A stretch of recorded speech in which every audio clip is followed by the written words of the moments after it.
la plus grande tribune politique de la Guinée, l'habitacle de la pluralité des opinions.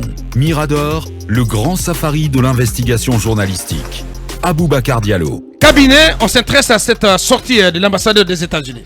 Absolument, celle-ci est consécutive de la dernière visite du secrétaire d'État américain aux affaires africaines, González, qui était passé ici en décembre et qui avait donc dit qu'il fallait aller rapidement aux élections. Donc je prends par exemple, il a dit que nous reconnaissons plutôt... L'histoire nous a montré que la plupart du temps, quand des militaires prennent le pouvoir, ce n'est pas pour mettre le pays sur la voie de développement, mais c'est pour le pouvoir. Et plus loin, il a aussi dit: nous reconnaissons néanmoins les efforts encourageants que le CNRD a entrepris au cours des 3 derniers mois, particulièrement la libération des prisonniers politiques, la lutte contre la corruption et l'amélioration des infrastructures publiques. Et puis, on se rend donc compte en réalité que cette mission-là a permis donc de déblayer un peu le chemin, de faire une sorte de mission d'observation pour savoir un peu la situation et in fine, à la suite donc de la mise en place du CNT, les États-Unis ont demandé à ce que rapidement que l'élection soit organisée et que un retour soit fait cette année. Retour à l'ordre constitutionnel. Absolument. Parce que l'ambassadeur il est cash là-dessus suite donc à l'installation du CNT. Donc félicitations à la Guinée pour l'installation du CNT. Le travail commence aujourd'hui, donc c'était le samedi 5 février, pour rendre la démocratie au peuple du Guinée. Le défi est de le faire en 2022. Absolument. Voilà qui sonne franchement comme une forme de pression sur la junte guinéenne. Non mais vous savez, il fallait s'y attendre. Il fallait s'y attendre que à la suite, comme je l'ai dit, du passage de González, le secrétaire d'État américain aux affaires africaines, qui a donc explicitement dit qu'il fallait aller vite et qu'il n'appartenait pas aux militaires de rester longtemps parce que c'est pas leur job. Et aujourd'hui que les États-Unis disent clairement que les élections doivent être organisé cette année, c'est donc dire quelque part que de mon point de vue que les États-Unis s'alignent sur la position de la CEDEAO qui dit qu'il faut aller rapidement, même si on ne parle pas de 6 mois, mais ils estiment déjà que l'action la plus forte qui vise à aller vers le retour à l'ordre constitutionnel a commencé par la mise en place du CNT. Et là, les États-Unis, ils bornent carrément la transition. Absolument, on sait exactement maintenant. Parce que pour eux, le délai de la transition, c'est jusqu'à fin 2022. En tout cas, c'est l'objectif, en tout cas, de cette transition, c'est de faire en sorte que le pouvoir soit rendu au peuple d'ici la fin de cette année. Absolument. Vous savez, les Américains sont connus pour leur... C'est assez net.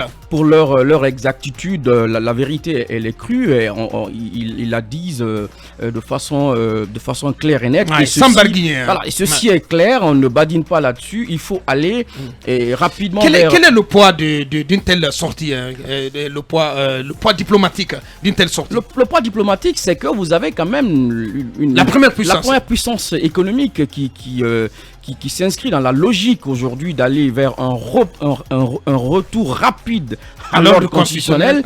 Et ceci qui vous impose même un délai. Absolument, qui impose quasiment un délai. Ça va un peu au-delà du soft power américain qu'on connaît, quoi. C'est-à-dire que là, aujourd'hui, on dit qu'il n'y a pas de nécessité de tergiverser là-dessus, de sortir, comme Bazoum l'a dit, de toutes ces réformes fumeuses, ceci, cela. Il faut aller vers les réformes. Si vous regardez, il y a quand même une logique. On estime que des actions comme la libération de prisonniers politiques est quelque chose d'extrêmement important, mais on dit dans ce communiqué que le retour vers l'ordre constitutionnel a été sonné à partir de la mise en place du CNT. Donc il faudra aller vers des actions comme ça. Ce qui veut en fait dire, de mon point de vue, qu'il appartient au CNT aujourd'hui d'aller très vite. Et le premier boulot auquel devrait s'atteler le CNT, c'est déterminer la durée du mandat. C'est vrai qu'on tergiverse là-dessus. La transition, on se plaint de dire oui, est-ce que le CNT est celui qui doit le faire? Moi, je suis certain que c'est au CNT qui revient de déterminer la durée de la transition et il faut aller aux choses essentielles. Bien, allez-y, monsieur Nord-Sud. Écoutez, de mon point de vue, je pense que ce texte-là, ou cette déclaration, pour moi, est une sorte de balise diplomatique. C'est une indication diplomatique, comme il a dit, un défi. Mais ce n'est pas une injonction. Ce n'est pas une ligne rouge de mon point de vue, mais c'est de dire quand même que l'idéal serait justement qu'on fasse tout ça cette année. Vous devez être capable de dérouler le chronogramme, de tenir les élections. Peut-être que si vous aviez préalablement dit qu'il fallait les faire de façon séparée, vous pouvez peut-être les imbriquer. En tout cas, vous pouvez trouver une intelligence, être capable de tenir tout ce calendrier en 2022. Donc le défi, c'est de le faire en 2022. Et comme je l'ai dit, c'est diplomatique, c'est indicatif, c'est une façon de dire. Donc pour vous, ça n'a pas de poids particulier. Je ne pense pas que c'est une sorte de ligne rouge. Mais nous sommes dans un contexte sous-régional où vous avez au moins 3 juntes qui sont au pouvoir et peut-être que déjà une a une boulimie du pouvoir qui veut aller à 5 ans et qui se coupe de toute relation diplomatique et tout, c'est le Mali. Non mais c'est la folie, du côté du Mali. Vous avez quand même le Burkina. Si j'ai les bonnes infos, c'est que eux, ils ont déjà dit que c'est 18 mois. 18 mois, ils auraient proposé 18 mois. Étant donné qu'il y a des rumeurs à Conakry qui pensent que c'est un forme même de la numérologie ou je sais pas, de la modélisation en disant que le chiffre 5 veut dire qu'ils veulent 5 ans. Donc il faut diplomatiquement envoyer des signaux pour dire que vous ne devez pas vous éterniser. Parce qu'il y a quand même ce fameux principe de subsidiarité. Et je pense que ça part déjà de ce que la CEDEAO déciderait. Et puis les autres prendront le relais. Et tout ça nous renvoie à quoi? C'est que cette junte-là doit réfléchir de sorte qu'il y ait une sorte de période acceptable. 18 mois, peut-être 2 ans maxi, et négocier avec la CEDEAO. Effectivement. Si la CEDEAO accepte cela, en ce moment, l'Union européenne, les États-Unis et les autres puissances accepteront sur la base de ce principe de subsidiarité. Je pense que c'est ma façon de comprendre. Merci. Allez-y, Akoumba Diallo. Vous savez que les États-Unis ont été, à un moment donné, accusés d'avoir participé au coup d'État à travers la coopération militaire. Effectivement, on en a parlé dans ça veut dire, et même la presse américaine, en tout cas la presse la plus puissante aux États-Unis d'Amérique, en a fait cas. Il y a eu même l'ouverture d'une commission d'enquête au niveau du Pentagone. Très bien. Premier élément de pression interne au niveau des États-Unis.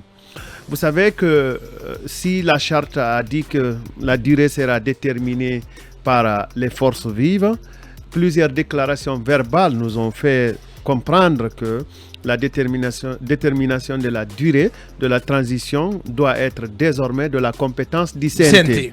Deuxième élément de lecture.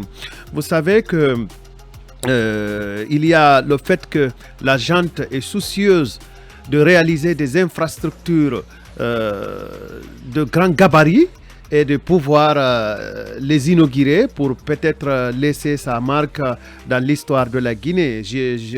J'ai appris que la junte souhaiterait inaugurer le chemin de fer, le transguinéen. En tout cas, je l'ai appris des opérateurs qui sont un tant soit peu impliqués dans le processus. Et vous savez que cette inauguration, en tout cas, est projetée de manière initiale en 2025. C'est un autre élément de lecture. Et ça nous amène à croire que ceux qui parlent du chiffre 5 de la numérologie, peut-être hérité des Big Five de Lewis Goldberg, ça pourrait avoir ses sources, ses racines. Mais vous savez que les États-Unis d'Amérique possèdent des moyens de sanctions les plus sévères à travers le monde. Quelqu'un qui a su remuer l'État le plus grand dans l'espionnage du monde. Je parle de la Russie, je parle même de l'Israël. Donc, un État qui parvient à contrôler ces États-là et à leur exercer des pressions, ce n'est pas la Guinée qui pourrait être exemptée. Et vous savez qu'on a parlé hier de cette histoire d'or de la Banque centrale. On a parlé de Afinor qui est belge, bon, disons, belge, un peu belge, un peu anglais. Et nous avons parlé des BRICS qui est des États-Unis d'Amérique, en tout cas des droits américains. Et donc, vous voyez là un ensemble de faisceaux qui vous amènent à dire que la loi américaine, la Forest Practices Act peut bien s'appliquer sur un bon nombre de domaines concernant la transition et que si cela était appliqué, puisque l'ensemble des transitions vers la Guinée en majorité sont effectuées en tout cas en dollars et le dollar est le citoyen américain qui peut permettre aux États-Unis d'Amérique au titre de son droit de poursuivre quiconque l'utilise. Et je pense que ces faisceaux-là nous amènent à dire que l'ambassade des États-Unis était bien indiquée à faire une première proposition à qui? Premièrement, aux militaires que les États-Unis d'Amérique ont formés. Deuxièmement, au CNT qui est désormais verbalement, en tout cas désigné comme étant l'organe qui sera chargé de déterminer la transition. Troisièmement, ça ressemblerait à un avertissement parce que nous parlerons tout à l'heure de la drogue. Bien, Talibé Barry, votre regard là-dessus? Mon regard, on va aller très vite. À mon avis, cette sortie, elle suit une logique. Depuis la visite de González qui avait dit que les transitions les plus réussies, ce sont des transitions courtes. Effectivement. Et donc, saisir comment dire, l'installation du CNT, à qui on a renvoyé toutes les questions majeures de cette transition, pour dire que le défi, c'est de le faire, de rendre la souveraineté au peuple en 2022. À mon avis, il n'y avait pas une occasion solennelle meilleure. C'est suffisamment clair pour dire que les États-Unis estiment que tout ce qu'on doit faire pendant cette transition, on doit la faire en 2022. C'est-à-dire que si vous voulez organiser 5 élections, trouvez les moyens d'organiser ces élections. Ça veut dire que cette histoire de recensement général de fichiers tels, les États-Unis pensent que tout ça est utopique. Cette histoire de constitution, ou bien même si c'est pas utopique, Talibé, mais que tout doit pouvoir s'organiser, et pour rendre le pouvoir au civil d'ici la fin de l'année. Ça veut dire que le choix revient au CNT de baliser les choses de sorte que cette transition prenne fin en 2022. Et est-ce que cela veut dire que on va c'est pas une sommation pour autant, Talibé? Oui, c'est un avertissement. Ça veut dire que les États-Unis estiment que si la junte est de bonne foi, on peut terminer cette transition. Parce que, vous savez, on a reproché... Mais c'est une pression diplomatique. Oui, la pression diplomatique, elle est souterraine. Elle suivra, certainement. Vous vous rappelez que l'ambassadeur qui a émis cette déclaration a présenté ses lettres de créance, je crois, vendredi. Au ministre... Il y a une semaine. Il y a une semaine. Au prix Nelson Mandela. Il y a une semaine. Et on l'a vu sur les images. On a vu sur les images l'ambassadeur... Parce qu'on nous a imposé cela ici. L'ambassadeur à hauteur de taille avec le colonel, en train d'échanger, vous vous rappelez, sur les photos. Qu'est-ce sont-ils dit? Est-ce que déjà, il a pu glisser au colonel, en tout cas, ce message des États-Unis? Je pense que c'est suffisamment clair que les États-Unis estiment que la transition ne doit pas durer au-delà de 2022. Bien, allez-y, Mamadou Djambaldé. Les États-Unis se sont toujours intéressés à ce qui se passe en Guinée, parce que même sous Dadis, avant même qu'ils ne prennent une balle, je crois qu'ils cherchaient à le faire quitter pour que la transition puisse marcher. Entre-temps, il y a eu Toumba qui a fait le job, on ne sait comment. C'est d'ailleurs le général qui présidait l'Africom qui a forcé la main au Maroc pour que le royaume chérifien puisse accepter que Dadis puisse aller au Maroc se faire soigner, ensuite aller au Burkina. Tout ça, ce sont les États-Unis ils étaient au premier rôle. Bien. Donc par rapport à cette sortie de l'ambassadeur des États-Unis, je crois que c'est une sorte de pression, mais à mots couverts, parce que ils ont compris, ils ont tiré les leçons de la guerre froide, période durant laquelle les États-Unis allaient renverser des démocraties parce que qui avaient le tort d'être des communistes pour y mettre des militaires. Ce sont eux qui ont porté le dictateur Pinochet au pouvoir. Il y a eu le plan Condor partout, en Argentine, au Paraguay, en Uruguay. Il y a eu plus de 50 000 morts. Donc l'Amérique a ça sur la conscience et il n'aimerait plus retomber dans ses travers. Bien dit, très belle analyse. Allez-y, Mohamed Kaba, pour en terminer. God is one, c'est ce qui est écrit sur le dollar américain. Dieu est unique, il n'y a qu'un seul Dieu. Nous aussi nous disons... In God we trust. Oui, God we trust. Bon, nous mettons...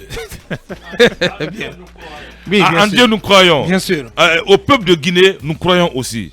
On ne peut pas nous imposer. On ne peut pas nous imposer quelque chose. Il faut respecter la souveraineté. Je ne veux pas créer un incident diplomatique. Je n'en ai nullement l'intention. Mais ce que j'ai envie de dire, aujourd'hui, comme vous l'avez dit, le prix Nelson Mandela, le docteur Maurice Sanda Kouyaté, est en train de désenclaver la Guinée. Cette déclaration classique de l'ambassadeur n'est qu'un moyen de pression, mais qui ne peut pas avoir le jour maintenant. Le colonel nous a parlé de refondation de l'État. Est-ce qu'on peut refonder un État pendant 1 année, 2 ans? Je crois que non. Mais c'est d'ailleurs aux Guinéens d'ailleurs. Donc pour vous, ça n'a aucun sens. Ça n'a même pas de sens. Cette déclaration de l'ambassadeur. Si nous voulons que les choses soient réglées, comme nous le souhaitons, nous les Guinéens, Je crois qu'elle n'accepte pas que cette transition soit dévoyée par des pressions diplomatiques, que le peuple de Guinée prenne son destin en main. À Mamadi Doumbouya et au colonel Amara, nous leur faisons entièrement confiance. Oui. J'espère que le développement viendra sous peu de temps. Oh, mais, on les laisse, oui, mais bien sûr. C'est un virage à 380 degrés. C'est pas, je suis républicain. Quand il y a des acquis, il faut en parler. Ouais. N'acceptons pas de dévoyer cette transition. Au CNRD. Pardon? Du RPG au CNRD. Mais le RPG existe toujours. Il existe. Hein? Je te provoque, moi-même. Non, mais tu seras attaqué, attention. Bien. Donc, pour terminer très rapidement, on compte sur les négociations diplomatiques de Dr Maurice Anda le prix Nelson Mandela. J'espère qu'il va. C'est quelqu'un qui connaît les sérails des Nations Unies. Bien. Et tenez-vous bien, le nouvel ambassadeur au sud de la Belgique a présenté ses lettres de créance en Guinée. Ouais. C'est comme il l'a promis. Il est en train de désenclaver vraiment la Guinée. Bien dit. Sous le leadership du colonel Mamadi Doumbouya. Bien dit. Voilà. C'était ce qu'on pouvait dire sur cette sortie de l'ambassadeur des États-Unis. Donc, dans la foulée de l'installation officielle du CNT. Mirador. En peu de temps, nous avons imposé notre marque de fabrique et posé notre empreinte sur la tranche 8h-11h, sans tambour ni trompette. Fine FM, l'assommoir de la concurrence. Mirador, la plus grande tribune politique de la Guinée, l'habitacle de la pluralité des opinions. Mirador, le grand safari de l'investigation journalistique. Aboubacar Diallo. Avant Ramadan Diallo, qui est porte-parole de l'association des distributeurs d'Orange Money, et avant également notre dossier d'enquête, nous faisons halte de nouveau pour prendre en compte vos réactions. Dans un instant, le temps plutôt pour notre enquêteur en chef Akoumba Diallo de se préparer. Nous parlons du trafic de drogue ce matin. Le trafic de drogue a-t-il repris de plus belle depuis que la transition est ouverte en Guinée le 5 septembre 2021? C'est à cette question que nous allons tenter de répondre dans un instant. D'ici là, un nouveau regard sur vos réactions avec Mohamed Fofana. Bonjour Mirador. Malheureusement, la haine et la rancœur l'emportent toujours sur les bons souvenirs chez nous. Rassurez-vous que vos lynchages médiatiques contre le Fama est pour nous, sont pour nous une véritable source de motivation. Tant mieux pour vous, Mohamed. Vous ne réussirez pas à mettre à la poubelle tous les acquis du système. Vous allez taper poteau. Voilà, si tu le dis, Mohamed, et c'est ton point de vue, on le respecte. Allez, on continue avec d'autres. Ça se passe dans la plus grande convivialité, mon cher. Bonjour Titi, c'est Koulibaly le démocrate. Tous les conseillers nationaux ont leur CV. Jean-Pierre n'a pas besoin de nous dépeindre son parcours universitaire. Ce qui compte ici, c'est son degré de patriotisme. Les diplômes étrangers n'ont rien servi à la Guinée, sauf ruiner l'économie guinéenne, estime Koulibaly le démocrate. On enchaîne avec cet autre. Et là, Suleiman Solo Kalenko, God bless Film Mirador. Bonjour Monsieur Diallo et Mirador quiconque conseille le colonel Mamadi Doumbouya de dépasser un délai de 18 mois maximum ne l'aime pas, estime l'âge Suleiman Solo Kalenko qui donc nous écrit ce matin. Excellence Konaté. Bonjour Titi à toute l'équipe du jour. Titi, dites à côté Benduno que l'Assemblée nationale n'est pas un lieu de pagaille, de règlement de comptes et de polémiques vaines. S'il n'est pas prêt à servir, qu'il démissionne, c'est encore plus simple, estime Excellence Konaté. Imran Diallo qui nous écrit également. Bonjour Koto et amicalement à toute l'équipe. Le FNDC est dans une posture de traîtrise, de malhonnêteté et dans le combat. Le général ne meurt pas. Nous avons payé assez de frais dans cette lutte. L'état d'esprit du FNDC est transformé en une société à responsabilité limitée entre des copains. Vous là, c'est assez caustique ce matin de la part de Imran Diallo, donc il ne fait pas du tout des cadeaux ce matin au FNDC. À venir, la prise de parole et les réponses attendues de Sékou Koundono à ces différentes levées de boucliers venant des bases du FNDC. Maki Prémé. Bonjour Titi National. Comme l'ambassade des États-Unis, tous les démocrates et les amis du colonel Doumbouya plaident pour un retour rapide à l'ordre constitutionnel. La partie toxique va échouer dans sa mission. Elle est actuellement en déplacement à l'intérieur du pays. Dans sa Kourouma, doit savoir qu'il n'est pas un élu, il n'est pas supérieur aux autres et il doit arrêter de travailler par affinité. Maki Prémé Dar es Salaam, vice-coordinateur de Sikora. Allez, on y va avec cet autre Abou Poutine Banco. Je pense que la décision décision de Namori était salutaire.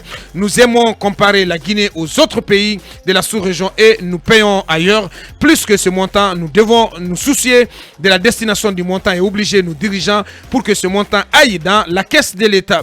Je suis obligé malheureusement de m'arrêter là-dessus avec Chérif, avec Khalil Loukankane. Bonjour Film FM. Ce sont les conséquences quand tu réunis les communicants de l'UFDG déguisés en journalistes. Oh là là, tout sera négatif pour eux. Mohamed Kankane, Chérif, secrétaire général du RPG. Bon film Mohamed. Honnêtement, Loukankane, je ne comprends pas du tout ce matin d'où viennent ces balles contre les chroniqueurs de Mirador. Honnêtement, ça n'a pas de sens. Barry de Minehouse, je termine là-dessus. Bonjour Titi, bonjour à toute l'équipe de Mirador. Dites à votre côté Béduno que le droit a existé avant lui et beaucoup de Guinéens sont passés à la Sorbonne. Oh là là, franchement, on découpe Jean-Paul ce matin.